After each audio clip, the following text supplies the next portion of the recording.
चलिए इधर देखिए, आप लोग संपर्क की तरफ देखिए। हम लोग पढ़े थे कक्षा 7 का विषय विज्ञान अध्याय 1 पादप में पोषण। आप लोग को बताया गया था कि पोषण क्यों जरूरी है। सभी जीवों को जिंदा रहने के लिए भोजन की आवश्यकता होती है, वो पेड़ हो या मानव हो, पशु हो, पक्षी हो। और ये भी बताया गया था भाग 1 में आप लोगों को कि पौधा ही एक ऐसा सजीव प्राणी है जो अपना भोजन जो है स्वयं बनाता है और उसी पर हम लोग आश्रित रहते हैं।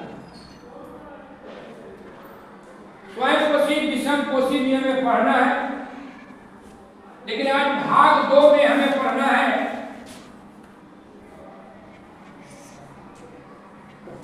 भाग 2 में आज हमें समझना है कि ये जो पादप है, पौधा है, जो स्वयं पोषित तो है लेकिन अपना भोजन ये कैसे बनाता है, अपना भोजन कैसे तैयार करता।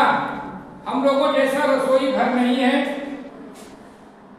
और एक पौधा का रसोई घर जैसे कि आप लोगों को बताया गया था कि ये पत्ती, यही इसका भोजन तैयार होता।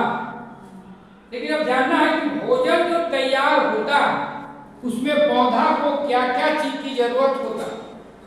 तो पहला नंबर तो होता है उसको जरूरत, एक जड़ देख रहे हैं, आपको बताया गया था कि एक पौधा का कई भाग होते हैं, जड़ हुआ, तना हुआ, पत्ती हुआ, फूल हुआ, फल हुआ। लेकिन अब जानना है कि जो पौधा को भोजन बनाने के लिए चाहिए, पहला नंबर वातावरण से कार्बन डाइऑक्साइड, उसके बाद सूर्य की रोशनी, उसके बाद जल और खनिज लवण। तो जल और खनिज लवण कहाँ से मिलता है? जमीन से ना। और कार्बन डाइऑक्साइड कहाँ से मिलता है? वायुमंडल से। और सूरज का रोशनी मिलता है। और इसी के उपस्थिति में जो ये पौधा है, पौधा का रसोई घर ये जो है पत्ती अपना भोजन तैयार करता है। लेकिन अब हमें सोचना है, जानो बूझो, जानना चाहता है कि जल द्वारा अवशोषित जल एवं खनिज लवण पत्ती तक कैसे पहुंचता। ये जो जमीन से खनिज लवण और जल पत्ती तक कैसे पहुंचता है, इसको जानने के लिए, इसको समझने के लिए हम एक क्रिया कराते हैं।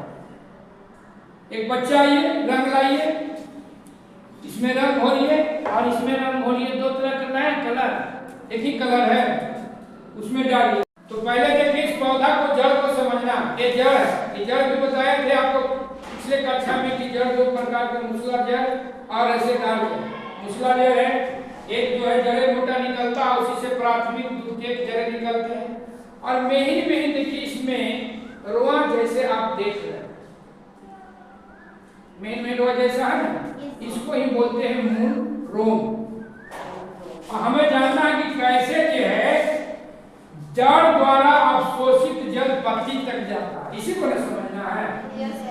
जड़ सहित जो हम पौधा को लाए, अब इसको क्या करते हैं, हमको समझना कि कैसे जड़ से पानी जो है पत्ती तक पहुंचता है और वहां पहुंचने के बाद जो है पत्ती जो है सूरज की रोशनी में और कार्बन डाइऑक्साइड की उपस्थिति में कैसे वो अपना भोजन तैयार करना है।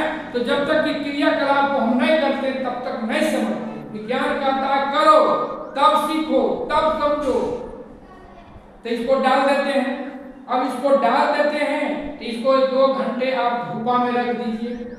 इसलिए धूपा भी अच्छा है, ये घर में तो धूपा नहीं मिलेगा, तो इसको धूपा में आप रखिए और 2 घंटे के बाद हम देखेंगे कि कैसे जो है जड़ से पानी और खनिज लवण पौधे के रसोई घर पत्ती तक पहुंचता है। तब हम समझें कि फिर पौधा भोजन में क्या क्या तैयार करता है, कैसे विभिन्न भागों तक जाता है। उसमें एक विशेष प्रकार की नलिका होता है, उसको भी हम समझेंगे, काटेंगे तब।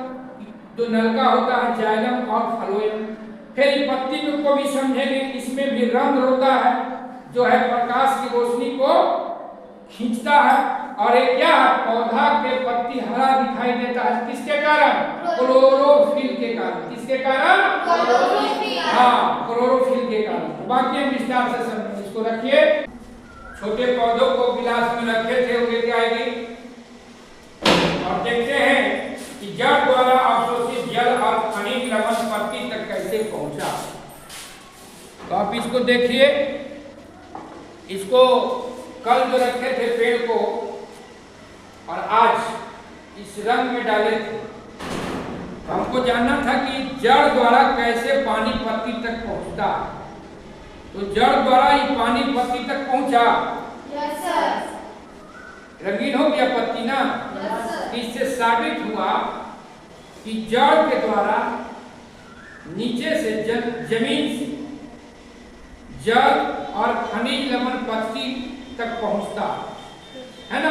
और यह पत्ती क्या करता है, ये जो भोजन बनाता है, सूर्य की रोशनी और कार्बन डाइऑक्साइड लेता है और खनिज लवण और बनता है भोजन, जो क्या को हम आगे और विस्तार से पढ़ेंगे। आज इतना ही हमने यह क्रियाकलाप के माध्यम से समझने का प्रयास किया कि जड़ द्वारा पत्ती तक खनिज लवण और जल पहुंच गया।